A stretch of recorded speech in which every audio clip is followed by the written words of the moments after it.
Hello mes petits cheesecakes à la sardine, j'espère que vous allez bien, je suis absolument ravie de vous retrouver aujourd'hui pour une nouvelle vidéo. On est le mardi 7 juillet, il est aux alentours de 19 h, j'ai fini de bosser et pendant que mon ordinateur est en train de charger des fichiers ultra lourds sur le serveur du bureau, je me suis dit que c'était le moment parfait pour allumer la caméra et me poser afin de commencer à réfléchir sérieusement au réaménagement de mes bibliothèques parce que en gros, vendredi matin à l'aube, je vais partir pour 2 semaines de congé et moi quand je pars en vacances, j'aime bien savoir que ma maison, elle est nickel, que le ménage est fait, qu'il n'y a pas de trucs qui dépassent de partout. Et là, clairement, mes bibliothèques, ça ne va plus du tout parce que vous n'êtes pas sans savoir que depuis la fin du confinement, j'ai énormément acheté de bouquins. Vraiment, je crois que ça a été la plus grosse période d'achat boulimique de toute ma vie. Vous l'avez vu d'ailleurs à travers les différents book hauls que je vous remettrai en barre d'infos si vous les avez loupés, ça vaut le détour, hein, mine de rien, vous aurez plein d'idées lecture, mais du coup je n'ai plus aucune piste sur où mettre mes bouquins, comment les agencer, il y a vraiment des étagères qui sont totalement saturées, donc je me suis dit que ça pouvait être intéressant de vous embarquer avec moi. Je pense que je vais vous faire un petit état des lieux en vous montrant quel était mon classement, enfin si on veut, en tout cas ma méthode plus ou moins de rangement jusqu'à présent, ce que j'envisage comme changement, et comme ça peut potentiellement s'étaler sur plusieurs jours, je me suis dit qu'on allait entrecaler ça avec quelques petits points lecture, quelques unboxings, enfin bon bref, j'ai des petites choses à vous montrer. J'espère que ça va vous plaire et je pense que sans plus trop de blabla, on a de quoi faire, donc on va s'y coller tout de suite. Vous êtes prêts ?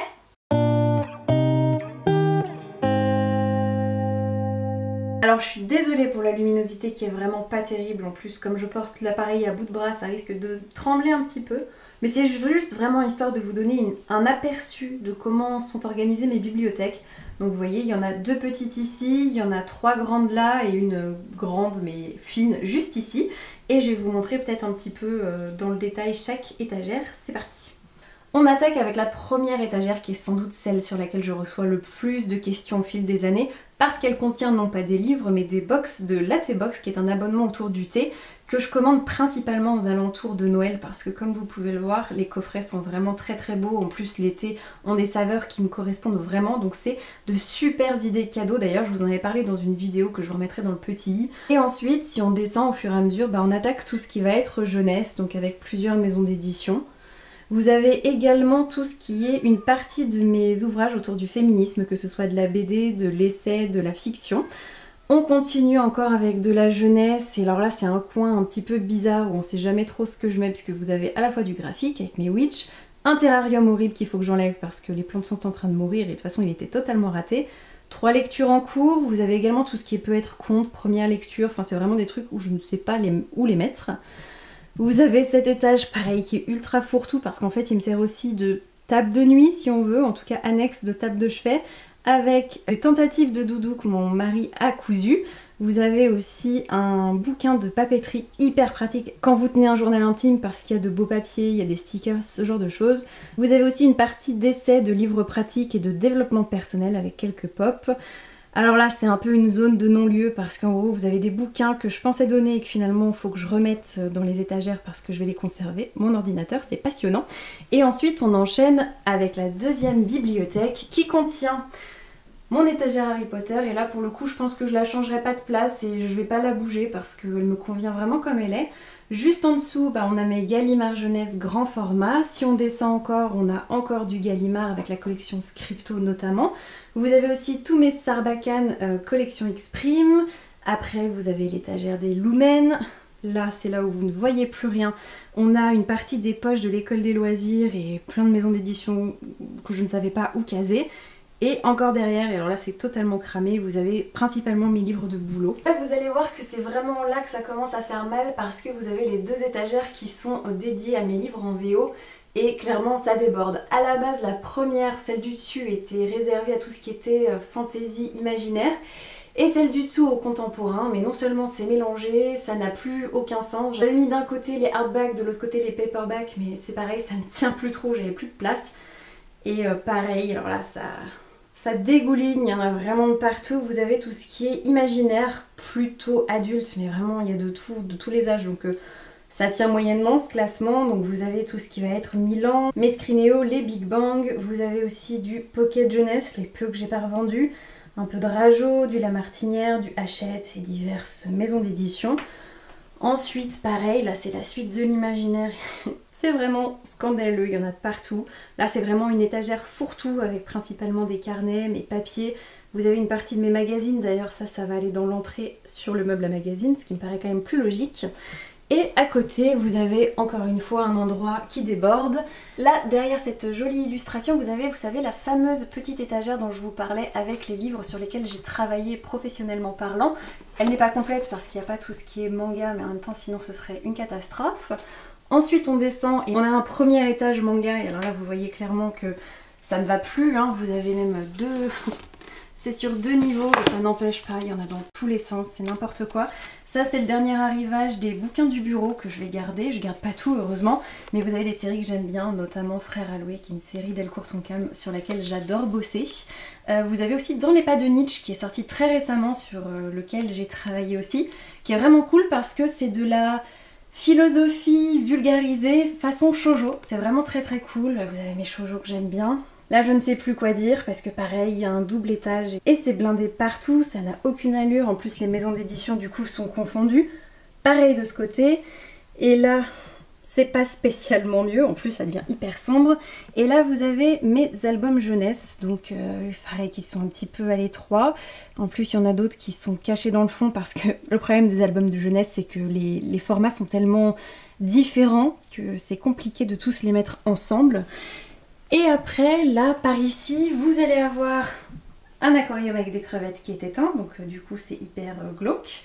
Mais sinon, quand c'est allumé, c'est plutôt sympa. Et là, vous avez une bibliothèque à graphiques, donc qui ne sont pas rangées spécialement dans un ordre particulier. J'ai juste fait principalement par taille. En gros, là, vous avez les plus petits, les moyens et les formats franco-belges qui ne rentrent pas vraiment autre part. Si je me rapproche, vous voyez vraiment que ça déborde de partout. Là vous avez principalement de la jeunesse quand même et là ça va être plus tout ce qui est comics américain, VO, VF. Et le souci c'est que en plus de déborder un petit peu entre les étagères, ça a commencé à prendre le pas aussi par ici puisque vous en avez juste là, alors que ça normalement c'est mon étagère à service presse. Donc comme vous le voyez, on commence à être un petit peu serré. Et enfin, les 2 dernières rangées, c'est principalement contemporain, classique et livres de poche. Voilà, vous avez à peu près une idée de tout ce que j'ai en ce moment dans ma bibliothèque, de comment est-ce que c'est arrangé.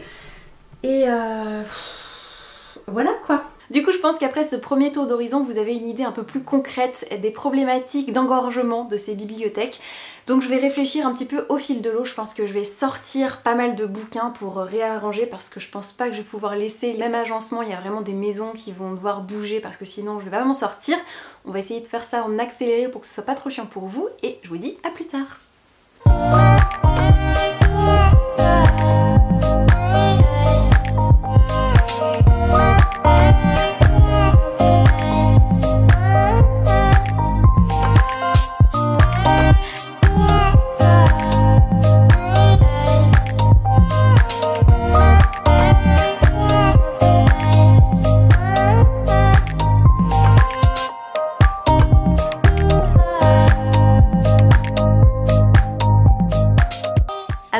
Niveau déco avec une petite plante artificielle trouvée chez Maison du Monde qui sera très jolie sur les étagères. Plutôt bien faite, assez réaliste, je trouve qu'elle est assez choupie. Autre fausse plante, bon alors là pour le coup elle ne fait pas du tout illusion mais je la trouvais très mignonne avec son petit vase tête de chat.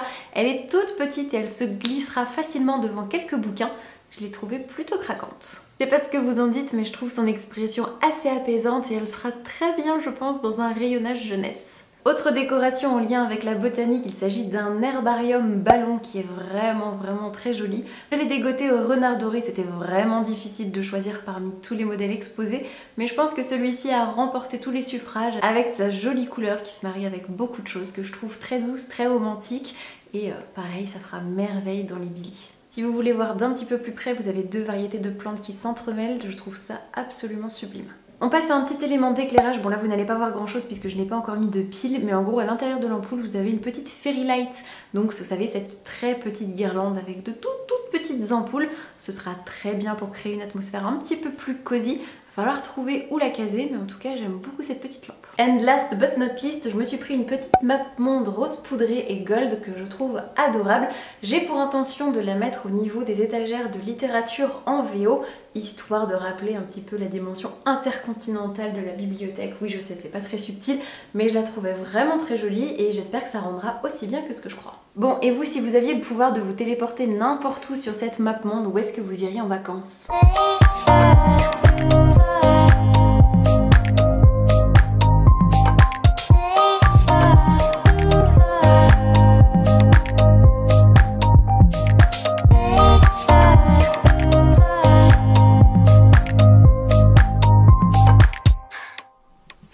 Hey, je vous récupère, on est le mercredi 8 juillet, il est à peu près 18h20, j'ai fini ma journée de boulot et non sans difficulté parce que la réorganisation des bibliothèques que je commençais à vous montrer un petit peu hier, eh bien elle m'a pris entre 19h et 23h30 sans pause, donc j'avais vraiment les yeux là.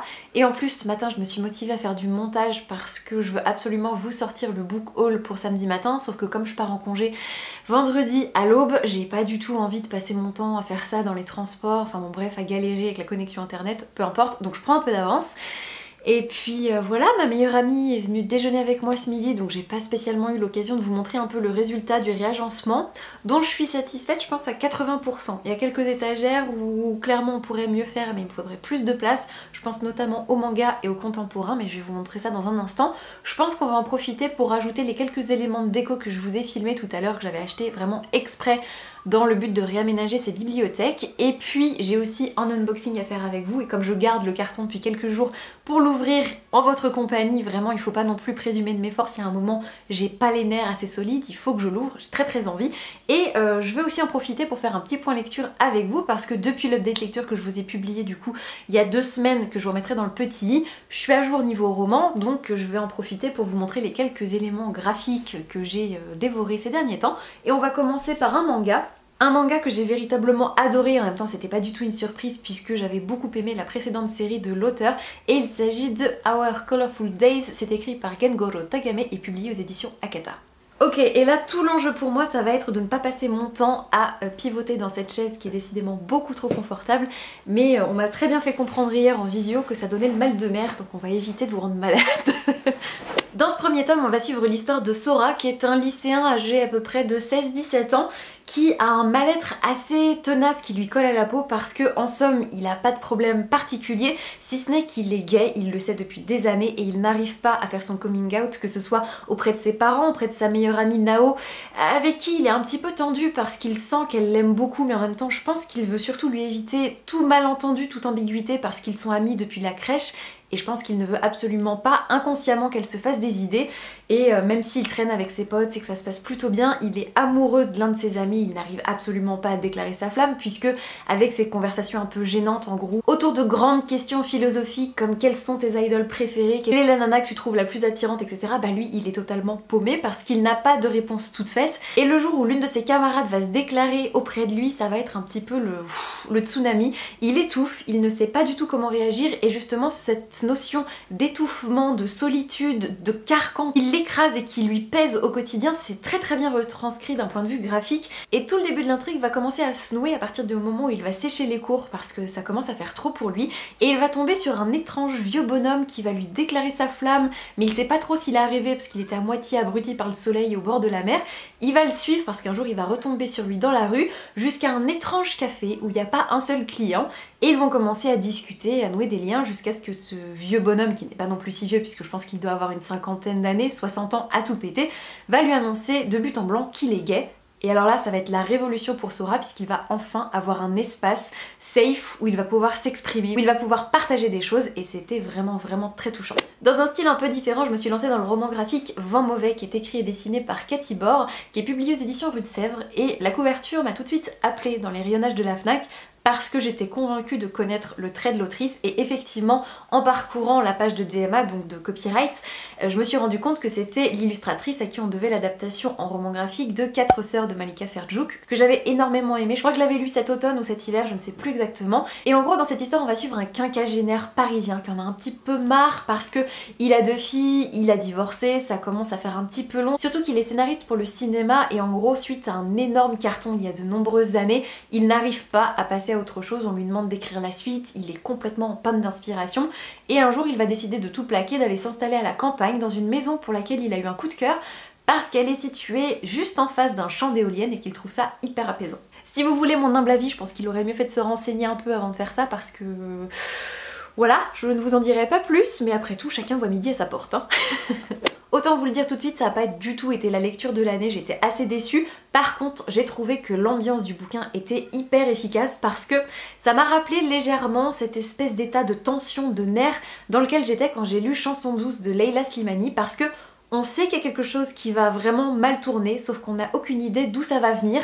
Voilà, on pressent que quelque chose nous pend au nez, mais c'est latent, c'est très diffus. Là, ça commence dès le départ, puisque tandis qu'il est en train de visiter cette maison, on voit l'une de ses voisines qui est en train de ramasser un cadavre d'oiseau, de l'enterrer dans le champ au beau milieu d'autres cadavres d'oiseaux.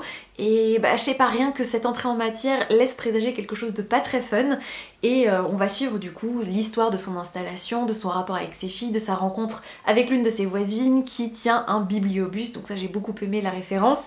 Et il y a tout un tas de questionnements qui sont abordés l'air de rien entre les relations de couple, la famille, les relations parents-enfants, les non-dits, les secrets, les espèces de guerres de clans qu'il peut y avoir en milieu rural et surtout cette espèce de, vous savez, cette idéalisation du monde de la campagne quand on habite en ville. Il y a beaucoup de thématiques comme ça que j'ai beaucoup appréciées. Mais je pense que c'était pas assez creusé à mon goût et surtout cette fin m'a laissé un petit peu sur les dents. Mais c'était quand même assez atypique et assez prenant. Et ça vous mettra dans un petit état nerveux qui est pas désagréable, mais ouais, je pense que d'avoir payé, je sais plus, 20 € pour ça, je suis un petit peu déçue. Pour autant, je le garderai parce que graphiquement c'était intéressant. Mais si vous voulez investir dans du graphique, commencez peut-être pas par là. D'ailleurs, puisqu'on parle de ça, si vous avez 19 € à dépenser dans un truc graphique, concentrez-vous plutôt sur ce que je vais vous dire là tout de suite. Non pas que je veuille vous pousser à l'endettement, mais j'ai un album dont je tenais absolument à vous parler. D'ailleurs, si vous me suivez sur Instagram, vous l'avez déjà vu, vous avez été hyper nombreux et nombreuses à être très enthousiastes quand vous l'avez vu. Et pour cause, puisqu'il s'agit de cette belle chose qui est quand même assez énorme. Je pense que vous vous rendez bien compte de la différence de taille par rapport à ma main ou ma tête. Il s'agit du Parfum des grandes vacances, c'est écrit par Thibaut Prugne et publié aux éditions Margot. Et ça raconte l'histoire de Louise, une petite fille qui va être confiée à son grand-père par sa mère parce que c'est la guerre. Son père est parti au front, donc il faut bien faire bouillir la marmite, donc sa mère va aller travailler à l'étranger. Et du coup, la petite fille va se retrouver avec ce grand-père qui vit dans un champ paumé, avec une maison pleine de bric-à-brac, et il se construit des harpeaux pour parler avec les oiseaux. Il est très bricoleur, il est très doux, et j'ai beaucoup aimé la relation qui va s'installer entre les deux, qui est une fois encore nostalgique, douce, amère, vraiment tendre. J'ai beaucoup aimé les illustrations mais qui sont d'une beauté avec un grain un peu sépia, très poétique qui sent bon, vous savez, le vent chaud de l'été, et j'ai trouvé que ça collait magnifiquement bien à l'ambiance. Je m'attendais absolument pas au dénouement, je l'ai trouvé très émouvant et c'est une très belle surprise franchement que je vais garder précieusement dans ma bibliothèque. Donc si les quelques mots que je vous en ai dit vous intriguent, je vais pas rentrer plus dans le détail parce que c'est un album donc on a vite fait le tour, mais vraiment ça vaut le coup d'œil. C'est vraiment un bel objet livre à garder dans sa bibliothèque. Et maintenant que j'ai été sage en vous parlant de mes dernières lectures, je pense qu'on a le droit à une petite récompense avec l'unboxing. Et vous allez me dire que ça va finir par être une sorte de tradition parce qu'à chaque fois que je vous fais un vlog ces derniers temps, on a le droit à un colis signé par Once Upon a Book. Et cette fois-ci, je ne connais toujours pas le contenu. Par contre, j'ai la thématique puisque c'était une box autour de la science-fiction. Ah, j'aime toujours autant ces bruits. Et franchement, dans les unboxings, je crois que j'aime autant l'ambiance sonore avec le déballage que les contenus. Enfin bon bref, c'est peut-être très personnel, mais... Ouh. Je suis pas convaincue que vous voyez grand chose, mais en gros ça se présente comme ça. Donc vous avez la box qui est emballée et vous avez un petit quelque chose à côté. Donc on va commencer par ce petit quelque chose qui m'appelle. Pour être très franche avec vous, je ne sais plus du tout ce que c'est, donc ça va être une redécouverte. La seule info que je peux vous communiquer comme ça à chaud, c'est que c'est un goodies que j'ai choisi sur leur site qui est toujours aussi fourni et qui donne toujours autant envie. Ouh, c'est vrai. Ah, c'est vrai, elle est trop belle, je suis trop contente. Donc comme vous pouvez le voir, c'est une bougie inspirée de l'univers d'Harry Potter à l'effigie de la potion polynectar. Oh mon dieu, elle sent trop bon. Est-ce que vous avez connu, est-ce que vous êtes assez vieux comme moi pour avoir connu les tubes de colle justement un peu comme ça, bon pas aussi épais, mais avec une espèce de raclette et qui sentait la poudre d'amande? Bah là on est typiquement là-dessus, ça sent divinement bon, j'adore le packaging, ça va aller droit sur mon étagère Harry Potter, c'est parfait en période de réaménagement des bibliothèques, c'est top. Non, je suis pas du tout en train de me shooter avec une bougie, pas du tout. Si. Oula. Je sais pas si les filles ont été particulièrement enthousiastes, mais en tout cas le paquet est plein à craquer, littéralement, parce que je sais pas si vous allez voir, mais il est totalement déchiré sur les coins. Et quand on fait des unboxings, c'est plutôt bon signe, donc je vais pas me plaindre. Et on va malheureusement arracher l'étiquette de ce chat steampunk. Rip le chat.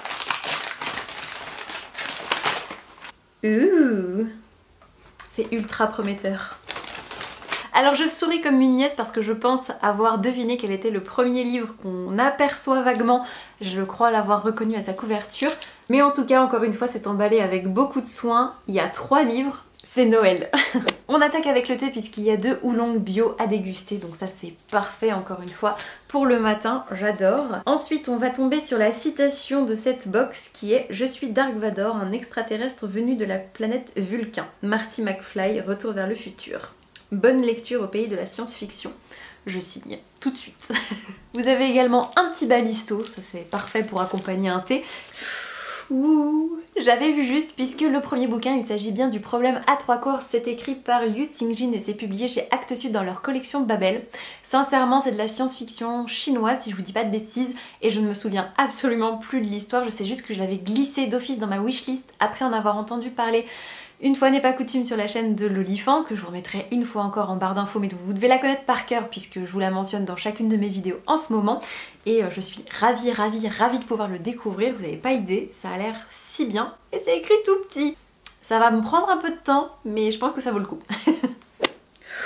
Ça aussi c'est chouette parce qu'il s'agit d'un recueil de nouvelles fantastiques qui s'appelle La Dimension Fantastique. Donc c'est un recueil de plusieurs auteurs qui regroupent, je crois de mémoire, des personnes comme Hoffmann, Théophile Gautier, Edgar Allan Poe, Nerval, Alphonse Daudet, George Sand, Guy de Maupassant, Lovecraft et plusieurs autres encore. Et je pense que ça va être très chouette parce que c'est une façon que j'aime énormément de pouvoir découvrir de nouveaux auteurs, de nouvelles plumes à travers quelques nouvelles, parce que même si c'est pas le genre que j'affectionne tout particulièrement, tout spécialement, c'est une très bonne introduction au style et à l'univers d'un auteur dont on ne connaît pas le travail. Donc merci à elle d'avoir eu cette attention, je pense que ça va être chouette puisqu'il y en a plein en plus dans le lot que je n'ai jamais pris le temps de lire. Je dois vous dire que je craque totalement pour le marque-page que je trouve beaucoup trop mignon, le motif comme ça, adorable. J'ai franchement bien envie de le glisser dans ma prochaine lecture mais je sais toujours pas ce que ce sera.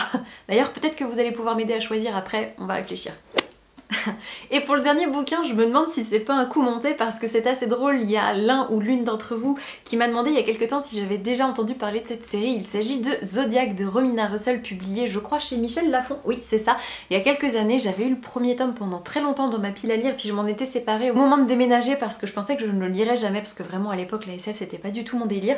Et du coup je suis ravie d'avoir ce premier tome histoire de pouvoir rattraper le coup puisque de mémoire il me semble que c'est une série autour d'une personne qui est au courant qu'il peut potentiellement y avoir la fin de la galaxie et qui va voyager de planète en planète pour prévenir les peuples. Je crois, mais c'est vraiment très vague et nébuleux parce que ça fait quelques années que je me suis pas plongée dans le synopsis et je sais plus si j'en avais entendu de très bons échos, en tout cas je suis ravie de pouvoir le découvrir. Un petit peu de young adult pour rééquilibrer les forces après de la science-fiction adulte, moi je prends et merci beaucoup, je pense que c'était un très bon choix. Bon comme vous le voyez, une fois encore je suis ravie par cet unboxing, donc je vous remettrai en barre d'infos les 2 sessions précédentes que j'avais fait avec Once Upon a Book parce que c'est vraiment une box littéraire que j'aime énormément, hyper personnalisée avec une équipe très à l'écoute. Donc si jamais ça vous intéresse, comme d'habitude je vous mettrai tout ce qu'il vous faut en barre d'infos, pas de panique. Et je me rends compte en vous parlant que ce phénomène là que j'évite depuis plusieurs vidéos parce que j'ai pas envie de le mentionner pour attirer votre attention dessus, bah ça se calme pas, je pensais que c'était uniquement lié à la chaleur mais ces plaques là de vieille mamie, c'est pas très gracieux. Donc faites comme si vous n'aviez rien vu et on va enchaîner. Et franchement, quand je vous disais tout à l'heure que je suis fatiguée, ça se vérifie puisqu'il a suffi que je me tourne vers mon bureau pour me rendre compte que non, je vais pas vous demander de choisir ma prochaine lecture puisque je l'ai déjà entamée. Il s'agit d'Un été sans les hommes de Sirius Vett, publié chez Actes Sud. Je vous en avais parlé dans ma pile à lire de l'été et je me régale. C'est vraiment un texte pour le coup que je savoure. J'attends de pas être trop fatiguée, je le lis pas le soir avant de m'endormir, plutôt le matin ou le midi parce que il faut avoir l'esprit un peu frais pour savourer cette plume, mais qui est juste remarquable. C'est vraiment une autrice que je suis ravie de découvrir parce qu'elle a une vraie patte, elle a un vrai style, elle apporte quelque chose au genre littéraire parce qu'elle arrive à dire l'indicible, elle est vraiment attachée à la sensation, à l'immédiateté et elle transmet, je trouve, le flot de pensée et cette espèce de flot continu émouvant de paroles qui est vraiment propre à l'intériorité de chacun. Je trouve ça passionnant, c'est un mélange de flashbacks, d'analyse du quotidien et du présent concret, c'est vraiment tangible, c'est très très bien écrit. C'est aussi émouvant et assez tendre et en même temps, enfin bref, c'est un mélange de plein de choses. Pour l'instant, vous voyez, je suis vraiment trop perdue, fatiguée et le nez dedans pour vous en parler, mais en tout cas, sachez que c'est vraiment une super découverte, j'adore. Et voilà, vous aviez été pas mal à me dire que vous l'aviez déjà découvert et que pareil vous aviez adoré. Je comprends, c'est vraiment une excellente lecture. Bon, et avant de vous abandonner pour aller terminer le rangement de ces bibliothèques, je voulais absolument ouvrir avec vous mon Bobo & Coco, donc qui est une espèce de petite figurine japonaise dans une mini brique de lait que j'ai acheté au Renard Doré la semaine passée. Parce que d'habitude je suis accro au Smisky, mais je me suis dit que j'allais changer, ils avaient l'air extrêmement mignons, donc on va voir quelle petite figurine va rejoindre mes bibliothèques. L'emballage est vraiment beaucoup trop mignon, donc avant de le défoncer je vous le montre un peu de plus près. À moins qu'on puisse l'ouvrir par le dessous. Ah, on peut l'ouvrir par le dessous, donc peut-être qu'on peut le préserver un peu. J'ai comme un doute. Oups. Ah ok, c'est pas grave.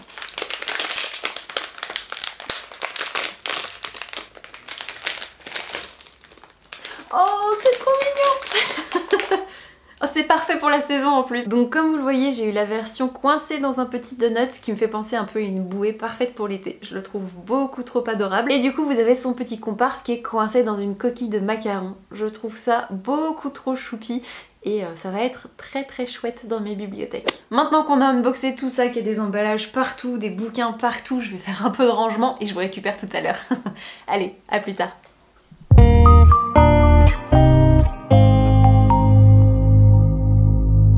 Alors comme promis, je vais vous faire un petit tour d'horizon des quelques modifications après plusieurs heures de réaménagement. Bien entendu, j'ai toujours pas assez de recul dans ma chambre pour vous montrer l'entièreté des bibliothèques, mais je pense que ça vous permet quand même d'avoir une petite idée, une petite vision de ce qui a changé, avec toujours mes spots. Je suis absolument désolée, mais sinon au rez-de-chaussée, vous ne voyez absolument rien à cette heure-ci. Donc comme vous pouvez peut-être déjà le remarquer, j'ai essayé vraiment de faire un coin dédié aux lectures graphiques avec les deux petites étagères. Vous avez quelques petits changements et notamment je trouve que l'une des grandes mises à jour de cette nouvelle organisation, c'est que j'ai mis tous les livres vraiment dans le fond des bibliothèques pour gagner de l'espace au devant afin de me permettre de mettre un petit peu de décoration supplémentaire sans avoir besoin vraiment de les mettre sur le bord du bord du bord. Donc j'aime assez le rendu, j'essaie de vous montrer un petit peu plus haut, je vais vous faire bien sûr des inserts un petit peu plus rapprochés, mais c'est pour essayer de vous donner une vue un peu globale. Alors si on reprend un petit peu dans le même ordre qu'hier, vous allez voir que toutes les T-Box sont montées d'un étage parce que je voulais vraiment économiser une étagère pour mettre des bouquins. Comme vous pouvez le voir ici, ce sont tous les Gallimard Jeunesse qui ont élu domicile, donc que ce soit les grands formats ou les formats un petit peu plus petits pour les jeunesses vraiment plus bas en âge. Donc je me suis séparée de rien, j'ai mis une petite bougie Iscari que j'avais reçue dans un service presse, ma magnifique édition de l'Histoire de Pi de Yann Martel qui est peut-être que vous le savez l'un de mes livres favoris. En plus j'aime beaucoup cette collection bibliothèque de chez Gallimard Jeunesse. J'en ai deux autres ici mais ils sont dans un état un petit peu déplorable parce que je les ai trouvés d'occasion donc ils sont assez sombres. Là vous avez le grimoire de presse qui allait avec Magic Charlie que j'ai gardé parce qu'il est assez chouette. À l'étage du dessous, on reste dans une ambiance très jeunesse avec tous mes écoles des loisirs en grand format. Vous avez ensuite tous mes collections Wiz de chez Albin Michel qui était une collection que j'adorais quand j'étais adolescente. Deux rescapés des éditions Pulp Fiction avec Wicca et l'école des rêves. Quelques Grasset jeunesse qui sont majoritairement voire exclusivement des Bertrand Santini, un auteur que j'aime énormément dont je vous parle assez régulièrement sur la chaîne. Là vous avez l'excellente série Mantine de chez Flammarion Jeunesse, quelques Rajo, un Milan et un Actes Sud qui sont un petit peu seuls au monde, je l'avoue. Et si vous descendez encore un coup, là on change d'ambiance parce que j'ai déplacé certains de mes contemporains. Vous avez principalement de la littérature blanche avec La Blanche de chez Gallimard. Vous avez quelques éditions du Tripode, de l'Iconoclaste. Et là j'ai gardé le petit coin que je vous avais présenté hier avec toutes mes lectures autour du féminisme et je l'ai un petit peu étoffé avec tout ce que j'ai trouvé dans les autres bibliothèques qui n'étaient pas vraiment rangées. Avec les poches, vous avez de l'essai, de la fiction, de la non-fiction, vous avez une biographie sur Nelly Bly, vous avez du Simone de Beauvoir, du collectif Georgette Sand que je vous recommande énormément. Si vous voulez des portraits de femmes un peu dans l'ambiance Les Culottées mais bon sans portrait, c'est vraiment très intéressant. Quelques essais que vous devez connaître assez bien, d'ailleurs il y en a un qui me tente énormément et dont je n'ai jamais entendu parler. Il s'agit du Sein, une histoire écrit par Marilyn Yalom et publié aux éditions Galade que je m'étais procuré parce que j'ai très envie de découvrir en fait la façon dont la poitrine des femmes a été un enjeu social et économique et politique au fil de l'histoire de l'humanité. Donc vraiment il me tarde de le découvrir. Une autobiographie de Benoît Groult, un livre Stronsquit, Les Culottées et Il fallait que je vous le dise de Aude Mermillot. Là on va arriver aux étages où je ne suis pas encore très convaincue par ce que j'ai fait puisque vous voyez qu'il y a encore un foutraque avec des premières lectures, quelques contes, 3 lectures en cours, vous avez aussi pas mal de contemporains qui sont juste ici, toujours ce terrarium en bout de vie donc il va falloir que je fasse quelque chose pour lui. Et on continue à descendre et vous avez encore une fois un étage avec des contemporains, mon petit meuble à tiroir où je mets du bric-à-brac, mon disque dur, ma liseuse et ce genre de choses, mes pochettes à livres aussi. Et en dessous, pareil, vous avez un étage dont je ne suis pas hyper convaincue, mais je savais pas trop où les mettre. C'est tout ce qui est poche, école des loisirs poche, et quelques Outlander en semi-poche. Voilà, vous avez un petit foutraque, et vous avez une trilogie juste en bas à droite, qui est juste ici, et pour ne rien vous cacher, elle est un petit peu en probation, parce que c'est une série que j'avais adorée étant adolescente. Je l'ai lue au moins 5 fois, c'est par l'autrice du Journal d'une princesse, donc Meg Cabot. Et c'était vraiment très drôle à l'époque, mais je ne suis pas sûre d'accrocher encore à mon âge, donc à voir si je les garde ou pas, et pour l'instant, je les laisse là, on verra bien. Histoire de varier un peu les plaisirs, je vous propose qu'on fasse de bas en haut cette fois-ci, avec toujours cet étage foutraque, avec quelques emprunts en médiathèque, et surtout mes exemplaires de travail, donc que ce soit des éditions qui sont assez vieilles qu'on réimprime aujourd'hui, ou alors mes éditions en japonais sur lesquelles je travaille pour les nouveaux titres qui vont sortir dans notre catalogue. Donc tant qu'on est en télétravail, malheureusement je peux pas m'en séparer, donc ça restera là jusqu'en septembre. Juste au-dessus, on est sur un étage imaginaire avec principalement du Hachette, du Pocket Jeunesse et quelques Gulfstream et Robert Laffont collection R. Et j'ai ma foi pas grand chose à vous en dire. On va grimper encore un petit coup. Et là vous allez avoir toujours de l'imaginaire avec des maisons d'édition que j'affectionne tout particulièrement. Avec tous mes Scrineo, vous avez les Big Bang de chez Brajlon, la saga Eragon et encore quelques petites choses que j'ai adoré me mettre sous la dent. Et vous noterez au passage mes 2 Funko Pop d'Aragorn et de Sam Gamgee qui sont mes 2 personnages principaux favoris dans le Seigneur des Anneaux si on exclut Pipin. Et d'ailleurs il faudrait que je me procure Pipin. À cet étage on revient à de la jeunesse avec mes Michel Lafon et la super série Le Pays des Contes que je vous recommande si vous ne connaissez pas, avec le préquel Une histoire de magie. Donc c'est écrit par Chris Colfer qui est un acteur bien connu de la série Glee. Donc si vous regardez, si vous connaissez, ça vous dira peut-être quelque chose. Moi j'avoue que je n'ai jamais regardé cette série donc ça me laisse un petit peu de marbre cet argument.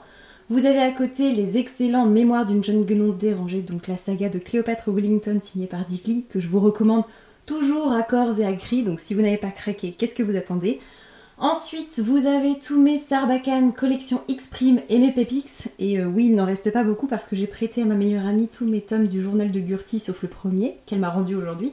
Donc forcément ça fait un petit peu vide, mais je suis contente que tous mes Sarbacane soient enfin réunis sur une seule et même étagère. Et là en termes de décoration, vous avez quelque chose d'assez simple puisque vous avez un petit Smisky qui est juste ici. Je vous le montre de plus près en fait, ce sont des petits esprits de la maison japonais qui brillent dans la nuit. Et mes Funko Pop de Mia et Sébastien du film La La Land qui est mon film préféré de tous les temps. Là je pense que le cadrage est carrément penché, mais il faut savoir que mon trépied est sur mon matelas donc ça n'arrête pas de tomber. Donc je fais au mieux, j'espère que ça vous convient quand même. Là vous avez l'étage Aloumen qui n'est plus en bordel, qui contient tous mes exemplaires. Vous avez donc la petite fausse plante que je vous ai montrée tout à l'heure, le faiseur de rêve que je n'ai toujours pas lu mais je le trouve vraiment magnifique donc ce serait dommage de ne pas l'exposer. Et vous avez un petit lapin porte-bonheur que j'aime énormément. C'est une tirelire, on ne met jamais d'argent dedans, mais par contre en déco, je le trouve trop top. Et là-haut, toujours à la place d'honneur, ça n'a pas bougé, c'est mon étagère Harry Potter. Donc vous avez mes exemplaires en grand format. Harry Potter and the Cursed Child que j'ai détesté, hein, pour la petite anecdote, mais bon, ça fait partie de la collection. Vous avez les 3 premiers tomes en VO, derrière vous avez quelques éditions poche, vous avez le premier tome de Fantastic Beasts, mes éditions illustrées, d'ailleurs il me manque le premier tome parce que je l'ai prêté, quelques pop, vous avez la pop d'Hagrid qui est toujours dans son emballage derrière, la baguette magique de Newt Scamander, vous avez quelques petites potions, les dragées surprises de Bertie Crochu du studio Harry Potter de Londres et vous avez du coup la bougie polynectar que je viens d'unboxer avec vous de Once Upon a Book. Et d'ailleurs au passage je vous montre mon petit fanion Gryffondor que j'avais eu chez Primark de Londres je crois quand j'y étais allée l'année dernière ou il y a 2 ans peut-être déjà avec ma meilleure amie et je l'aime beaucoup. Niveau déco Gryffondor on est pas mal. Donc c'est pour ça que j'ai jamais voulu changer pour Poufsouffle parce que quand j'avais fait le test sur Pottermore on m'avait dit de changer de maison mais il est hors de question, j'ai déjà toute la déco. Tout là-haut comme vous le voyez j'ai pas touché à mes My Little Box que j'aime bien pour décorer au-dessus des bibliothèques, je trouve ça sympa. Et juste en dessous ça a pas mal changé puisque du coup j'ai gardé mes paperback fantasy ou en tout cas imaginaire en anglais. Mais je les ai empilés pour gagner vraiment de la place et vous avez toujours quelques petits goodies dont la mapmonde que je vous montrais tout à l'heure. Le fabuleux artbook d'Ekala que je vous montrerai peut-être avec quelques inserts parce que vraiment ça vaut le coup d'œil. Vous avez une très belle édition de Alice au Pays des Merveilles en VO et une petite boîte à thé que je garde pour ma collection. À cet âge-là, comme vous voyez, c'est beaucoup moins encombré puisque j'ai gardé uniquement les hardbacks imaginaires, donc en anglais, à 2 exceptions près puisque vous avez Little Women qui est un classique et vous avez The Whisperman qui est un thriller. D'ailleurs j'ai enlevé la jaquette parce que je l'avais acheté d'occasion et vraiment c'était pas très joli donc je préférais garder juste le fer à chaud doré. Je trouvais ça sympa. Vous avez une fausse plante, vous avez la petite pop du Chapelier de Alice au Pays des Merveilles et la très très belle édition de la réécriture du conte de la petite sirène par Louise O'Neill que j'aime particulièrement. D'ailleurs vous voyez il y a toujours le marque-page dedans parce que j'avais lu les 2 premiers chapitres. Si on redescend encore un petit peu, là vous allez voir que ce sont principalement mes contemporains VO donc ça me permet de gagner une étagère supplémentaire dédiée aux livres en anglais. Donc c'est plutôt pas mal. De ce côté-là, vous avez les quelques hardbacks en ma possession et puis après ce sont que des paperbacks que j'aime tout particulièrement. Il y en a plein que je n'ai pas lu parce que vraiment mes lectures VO, c'est pas ce que je fais passer en priorité. Pourtant j'adore en acheter parce que ça change un peu de ce qu'on voit toujours sur les vidéos booktube du paysage francophone. Donc j'aime bien me diversifier et cette petite illustration m'avait été offerte quand j'avais fait quelques emplettes au renard doré l'avant-dernière fois où j'y suis allée. À cet étage on revient à de l'imaginaire adulte avec quelques Brajlon, vous avez aussi les Mnemos qui sont très beaux, vous avez quelques Actu SF, le Bélial, vous avez aussi pas mal de poches et semi-poches, quelques randoms et encore des poches derrière avec le très très beau rocaille que je vous avais unboxé en direct. Vraiment j'aime bien cette étagère, je la trouve assez sobre et vous avez du coup pour donner un petit peu de couleur, du coup ça se voit pas tellement, le fameux herbarium que je vous ai montré tout à l'heure plus en détail. Pareil c'est signé Le Renard Doré et je ne regrette absolument pas mon achat. Alors là on attaque encore une étagère un peu de la honte parce que c'est ultra disparate, vous avez pas mal de vieilles éditions. Entre mes Pierre Bottero, vous avez les Arthur et les Minimoys, alors là pour le coup c'est vraiment une antiquité et je peux pas vraiment dire que je vous le recommande pour le côté vraiment qualité de l'histoire, mais ça a une valeur sentimentale, même s'il y a encore le prix, parce que c'était vraiment la trilogie que je partageais avec mon petit frère. On a eu des années où on se les prêtait, on se les relisait constamment pendant les vacances d'été et ça nous avait pas mal rapprochés, donc c'était assez chouette de partager quelque chose ensemble. Et puis après vous avez d'autres choses encore un peu nostalgiques avec la trilogie des Charmettes, et alors là pour le coup c'est un peu inconnu au bataillon, je suis pas convaincue que vous connaissiez. J'avais adoré, ça c'était une recommandation d'une de mes copines de l'époque, je vous en avais parlé je crois dans un tag, j'essaierai de vous remettre le lien, mais en tout cas c'était de la bonne magie hyper sympa à l'époque, j'avais adoré. Et pareil encore derrière vous avez des poches et quelques grands formats qui sont perdus et en plus vous avez un code couleur qui rien ne va ensemble. Mais c'est pas grave, je mets l'hypothèse du lézard devant, c'était voilà, ça cache un peu la misère parce que la couve est tellement belle. Et vous avez ensuite le Witch Please donc de Jack Parker et illustré par Digly avec un jeu de tarot. J'avoue là je me crois que j'avais piqué l'idée sur l'Instagram de Cornelius, si je vous dis pas de bêtises. Et en dessous je m'attarde pas trop parce que j'ai fait aucun changement contrairement à ce que je vous avais annoncé. Je pense que j'y toucherai le jour où j'aurai vraiment besoin de davantage de place. Avec toujours mes magazines Flow, quelques Witch Mag hors série rescapés que je conserve précieusement, un planeur, vous avez aussi ma liseuse, vous avez pas mal de carnets, quelques catalogues de maisons d'édition, voilà, vous avez des papiers, une trousse, enfin bon, bref, je vous passe.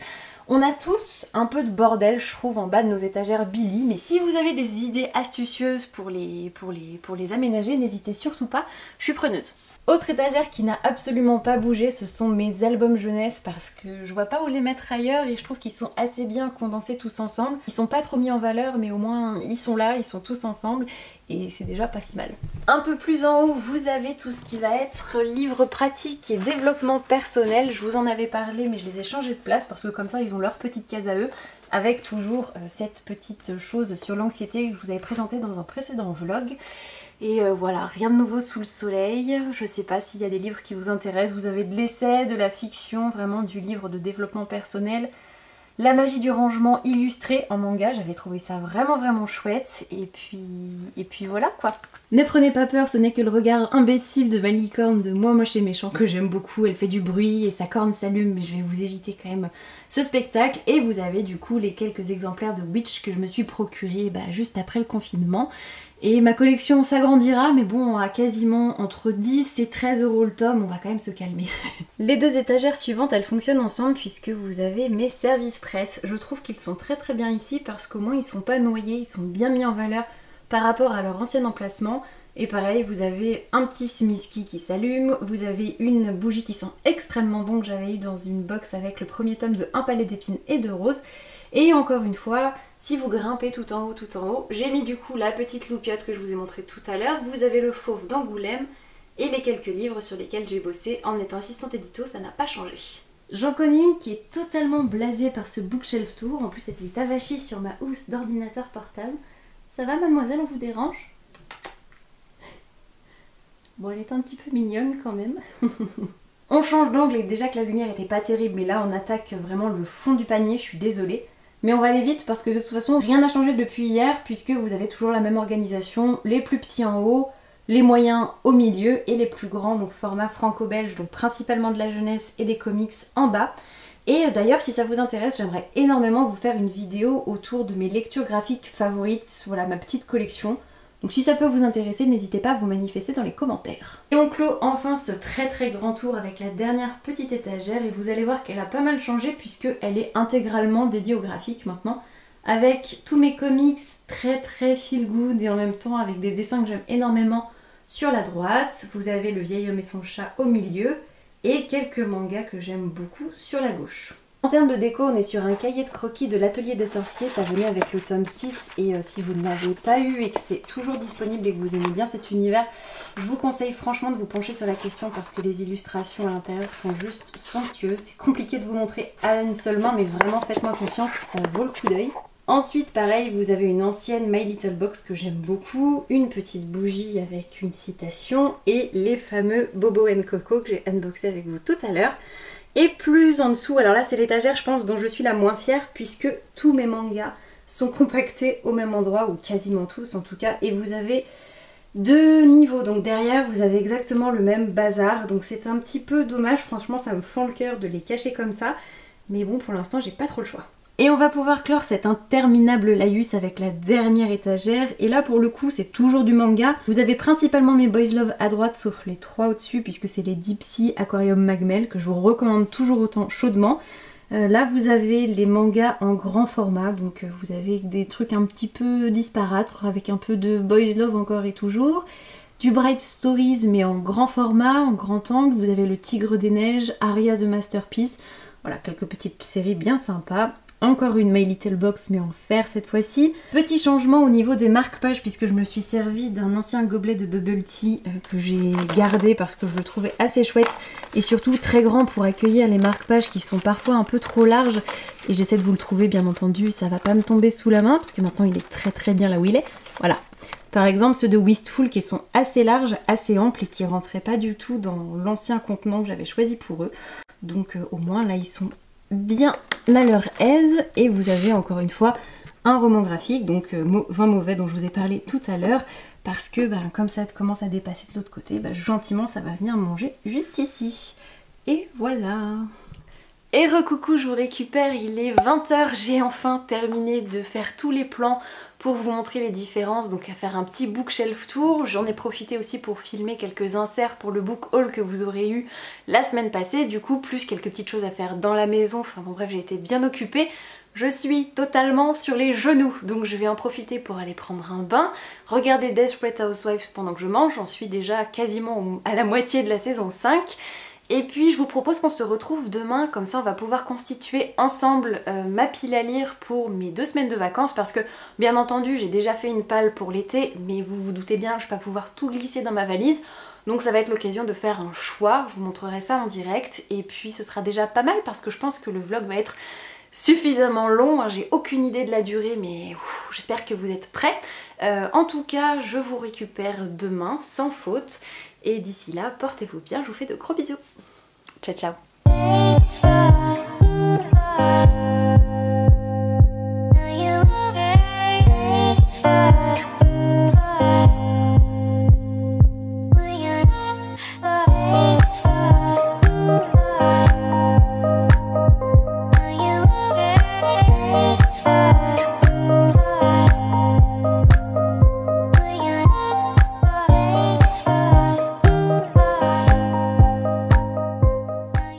Hey, je vous récupère, on est le jeudi 9 juillet, il est à peu près 13h40, j'en ai profité pendant ma pause déjeuner pour foncer faire un saut très rapide à la Fnac parce que je cherchais un truc en particulier pour ma meilleure amie que j'ai trouvé, et en fait en arrivant pile vraiment à l'entrée il y avait des rayonnages pour les 48 heures de la BD et j'étais ravie parce que j'avais totalement raté le coche le week-end dernier, donc j'en ai profité pour ramasser les quelques titres qui me faisaient envie. Je vais vous les montrer, et en plus de ça j'ai reçu un tout petit colis dans la boîte aux lettres. Je pense savoir ce que c'est mais je suis pas sûre, mais au vu du bruit je pense que c'est une Funko Pop, donc on va l'ouvrir ensemble. La première bande dessinée que je tenais absolument à récupérer, il s'agit de Gung Ho, le premier tome qui s'appelle Brebis galeuse. Ne me demandez pas, pitié, de prononcer le nom des auteurs et illustrateurs parce que ce serait trop périlleux comme exercice. En tout cas c'est publié aux éditions Paquet et ça raconte l'histoire d'un monde post-apocalyptique dévasté, et vous avez une colonie qui survit derrière un grand mur, et on va suivre la nouvelle génération d'adolescents qui s'ennuient ferme derrière cette grande barrière, qui aimerait bien se réapproprier un petit peu l'extérieur. Et affaire à suivre, en tout cas j'étais tombée sur l'intégrale premier volume il n'y a pas si longtemps que ça, j'avais été totalement fascinée par le trait graphique qui est assez particulier, très reconnaissable, et bon, comme c'était quand même 35 €, je m'étais dit à voir, j'avais mis ça en suspens, et en fait quand j'avais vu l'annonce de Build Up sur la sélection des 48 heures de la BD cette année, je m'étais très clairement dit que ce serait sympa de me procurer du coup ce premier volume, histoire de voir si l'histoire me convient, si le ton voilà, me correspond, et auquel cas si c'est réussi, bah là je craquerai pour l'intégrale. Autre craquage BD qui est totalement imputable aux 2 € parce que vraiment sans ce petit prix je pense que je n'aurais jamais craqué, il s'agit de Magic 7, c'est écrit par tout un tas de personnes dont Kit Toussaint à qui on doit notamment Animal Jack que je vous ai présenté dans mon dernier book haul. Il me semble que dans cette série on va suivre plusieurs adolescents dotés chacun de capacités particulières, et que le premier auquel on va s'intéresser a la possibilité de communiquer avec les fantômes des personnes dont on n'a pas oublié le nom, donc je crois qu'il voit pas mal de personnages célèbres. Franchement, j'ai aucune idée de ce qui va se passer dans le déroulé de l'intrigue, mais en tout cas c'est du franco-belge à peu près 48 pages, donc ça va aller très très vite. Je vous le dis, c'est parce que ça coûtait 2 €, sinon je me serais jamais intéressée à cette publication, mais ma foi ce sera l'occasion de découvrir. Le dernier investissement qui est sponsorisé par les 48 heures de la BD, il s'agit de Anouki, c'est une petite bande dessinée jeunesse publiée aux éditions de La Gouttière, et c'est totalement muet. Je crois qu'on va suivre un petit indien qui a des problèmes avec des poules, voilà, donc qu'est-ce qui peut lui arriver et comment est-ce qu'il va se sortir de ces situations compliquées avec des gallinacés qui ont l'air assez déter, je ne sais pas, mais en tout cas ça a l'air très doux et assez rigolo, donc encore une fois 2 €, j'allais pas me priver.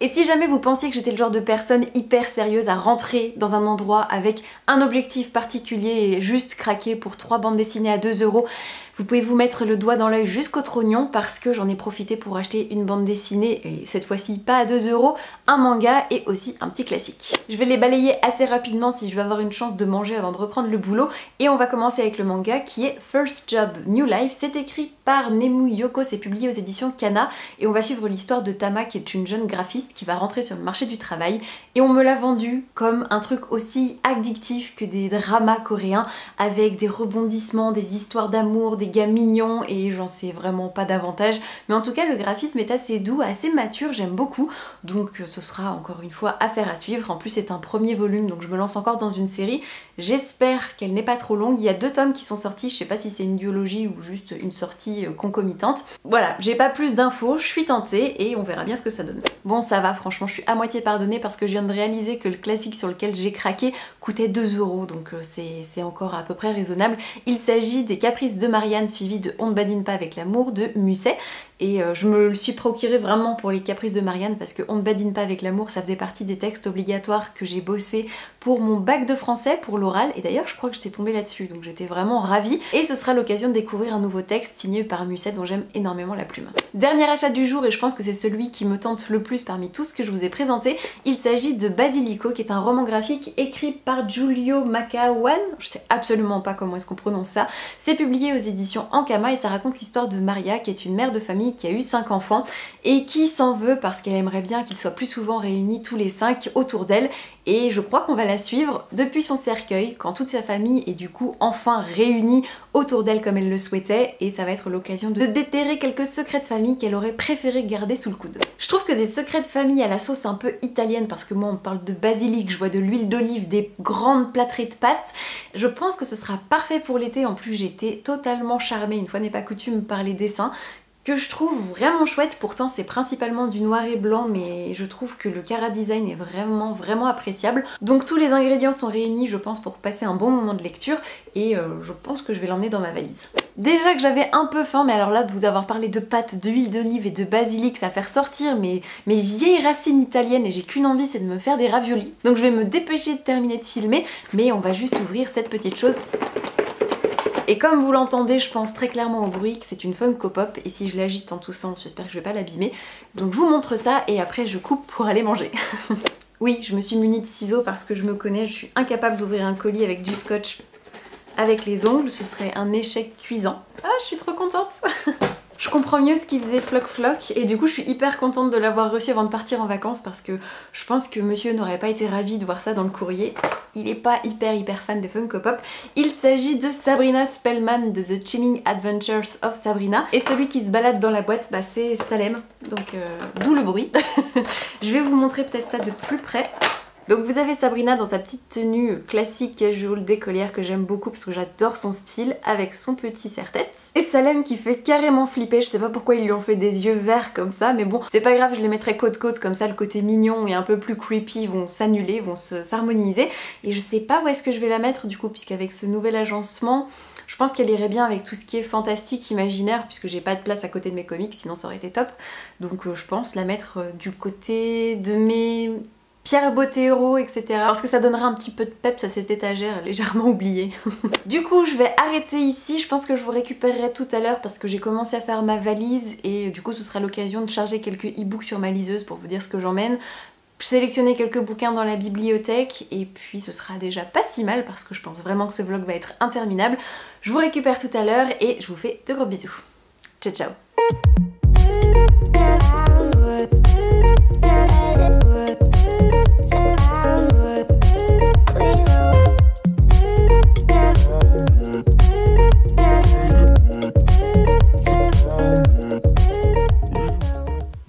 Hey, j'avais promis que je vous reprenais, alors c'est parti. Donc il est à peu près 19 h et je sais pas si vous l'avez vu, mais je pense que oui, même si c'était des toutes petites vignettes, vous avez eu un aperçu de moi en train de mettre des e-books sur ma liseuse parce que j'avais quelques stocks sur mon ordi de bureau, donc je me suis dit que ça pourrait être sympa en fait d'avoir des versions dématérialisées de bouquins que je comptais emmener, mais histoire de pas avoir une valise de 8 kilos parce que je pense que je vais en avoir déjà pas mal. Alors qu'en soi je pars que 15 jours, donc je vais pas non plus avoir que ça à faire de lire et ça va passer assez vite. Mais du coup, qu'est-ce qui peut vous intéresser que j'ai pris de sympa? J'ai pris La Ville sans vent de Éléonore de Villepoix, Mamma Maria de Serena Giuliano que je vous avais présenté dans ma pile à lire estivale. Qu'est-ce que j'ai pris encore? Ah oui, My Absolute Darling de Gabrielle Talente parce que j'ai vu une super vidéo de Caroline Alaska que je vous remettrai en barre d'infos si ça vous intéresse, puisqu'elle décortiquait de façon très intéressante cette œuvre qui me tentait depuis un moment, mais avec, je sais pas, le côté un peu lourd de cette histoire, j'osais pas trop me lancer, mais j'avoue qu'elle a trouvé la façon, l'angle d'attaque qui m'a donné envie de me plonger dedans. J'ai aussi pris Chevauche Brume, j'ai pris également, qu'est-ce qui pourrait potentiellement vous intéresser, des trucs qui se passent en Irlande, des trucs qui se passent en Écosse, au Québec, au Canada, donc vraiment des trucs pour voyager aussi. Il y a le Bal des Folles qui me tente assez bien, qu'est-ce que je peux vous dire d'autre? Il y a le Journal d'Irlande de Benoît de Groot aussi. Enfin bon bref, j'ai fait un truc un peu éclectique et je vous propose du coup de m'arrêter un peu dans les bibliothèques derrière moi pour sélectionner les bouquins physiques en dur qui vont venir se glisser entre mes robes d'été et mon maillot de bain. Donc je vais aller jeter un coup d'œil avec ma robe toute froissée, donc je suis pas sûre de vous laisser les inserts, mais je reviens vous montrer ce que j'ai pioché juste après.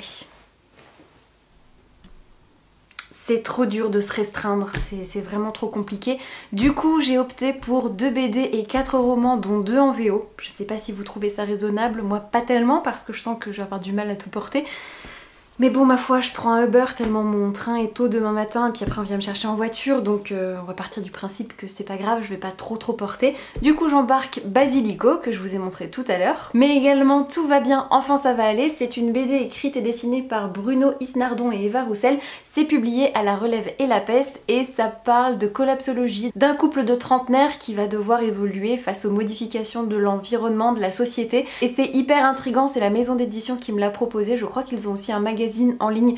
Bref, je vous en reparlerai un petit peu plus en détail quand je me serai penchée sur la question parce que j'ai pas envie de vous dire des trucs un peu nébuleux, un peu vaseux. Je préfère potasser et après on en reparlera, mais en tout cas c'est pareil, il me faisait diablement envie. Va également venir avec moi, Ceux qui traversent la mer reviennent toujours à pied. C'est écrit par Marine Veith et c'est publié chez Sarbacane dans leur collection Exprime. Je vous en avais parlé dans ma pile à lire de l'été, donc je vous laisserai encore une fois aller jeter un coup d'œil si vous ne l'avez pas vu. Ça va raconter l'histoire d'un vieux matelot qui transporte de la drogue dans son vieux rafio, qui va prendre du coup sous son aile un jeune ado qui s'appelle Julien, qui sait pas trop quoi faire de sa vie, et par-dessus le marché il va y avoir une passagère clandestine qui va venir se greffer sur cette folle épopée.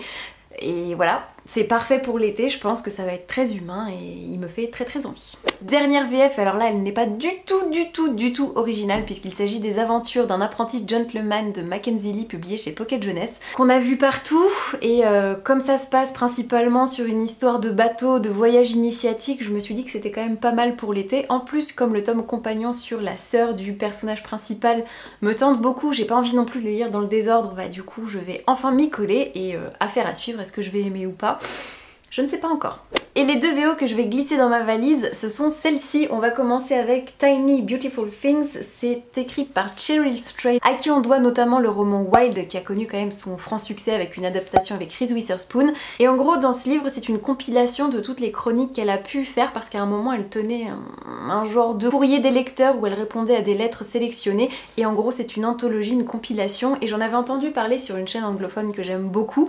Et j'avais feuilleté quelques pages sur Amazon et j'avais pas réussi à lâcher parce que je trouvais ça vraiment très touchant, très bien écrit, que ce soit les lettres qu'elle recevait, la façon dont elle y répondait de façon très personnelle, engagée et très bien tournée, donc vraiment je pense que je vais passer un moment délectable avec celui-ci. Et en parlant de moments de qualité en compagnie d'un bouquin, le dernier ne sera pas en reste puisqu'il s'agit de Cette petite chose, Tales of the City. C'est écrit par Armistead Maupin et c'est connu en français sous le titre des Chroniques de San Francisco, si je ne vous dis pas de bêtises. Ça a été traduit, il y a même une édition France Loisirs qui a été faite, sans compter l'adaptation Netflix avec plusieurs saisons et surtout plusieurs époques, donc du coup c'est assez connu. Je crois que c'est une jeune fille qui va aller en vacances à San Francisco, elle va tellement s'y plaire qu'elle va décider de tout plaquer pour tenter sa chance dans la grande ville et ça a l'air terriblement drôle. J'ai adoré la plume, je l'avais en VF et en fait je m'en suis débarrassée parce que quand j'ai feuilleté les premières pages en anglais, je trouvais ça tellement plus piquant, tellement plus incisif que du coup je me le suis pris et je pense que je vais passer vraiment un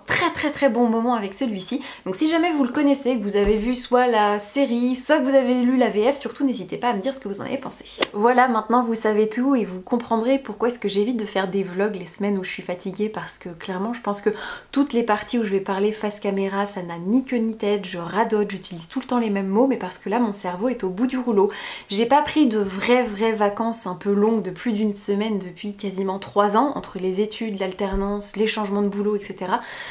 Donc là, ça plus le fait des insomnies, enfin bon je vais pas vous raconter ma vie parce que à chaque fois je tourne autour du pot en vidéo parce que j'ose jamais trop aborder la question, mais en gros je pense que si vous suivez un petit peu toutes mes vidéos, vous avez fini par comprendre que j'ai de véritables troubles du sommeil. En fait je suis plus ou moins insomniaque depuis plusieurs années à cause d'anxiété, de terreur nocturne et ce genre de joyeuseté. Du coup, il y a des périodes où ça va aller, j'arrive à gérer, mais vous savez, votre cerveau, quand il a pas assez de sommeil, au bout d'un moment, il accumule, puis il y a un moment, il dit lâchez les chevaux, allez, je pose ça là, vous faites ce que vous voulez, continuez sans moi. Et là, je sens que je suis un peu arrivée à ce stade. Donc ces 15 jours vont me faire vraiment beaucoup de bien. Donc des bonnes lectures, le fait d'avoir rangé mes bibliothèques, etc. J'espère vraiment que ça vous aura plu, que vous ne serez pas trop ennuyés, que ce que je vous ai raconté aura été à peu près cohérent, un minimum intéressant. En tout cas, j'ai été ravie de partager ce petit moment avec vous. Je vais vous quitter ici parce que j'ai encore ma valise à terminer et que demain, voilà, mon train est à 6h45. Donc autant vous dire que ça va être tôt. Donc je vais essayer de me reposer ce soir au maximum. En attendant, n'hésitez pas comme d'habitude à me laisser des commentaires. J'adore vous lire. En plus, j'aurai le temps de prendre vraiment la peine de vous répondre. Donc n'hésitez pas. En attendant, eh bien, je vous souhaite comme d'habitude de merveilleuses rencontres de papier. Et je vous dis à très vite pour la prochaine vidéo. Ciao ciao!